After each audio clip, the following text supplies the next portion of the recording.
চলতো, সারেঙ্গির আওয়াজ শোনা যেত। সেই কলকাতার বাংলা গান থেকে শুরু করে স্বর্ণযুগ অবধি বাংলা গানের যে যাত্রা, সেই যাত্রা আমরা ছোট ছোট কতগুলো গানের টুকরো টুকরো কোলাজের মাধ্যমে তুলে ধরার একটা চেষ্টা করব। আশা করি আপনাদের সহযোগিতা পাবো।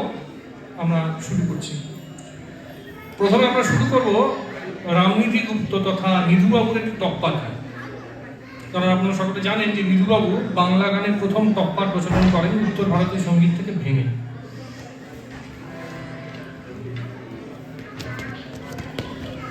এটি পরিবেশনা করবে আমাদের দেবশ্রী চক্রবর্তী, যিনি একাধারে আমাদের তবলাতেও সাহায্য করবেন সংবাদ।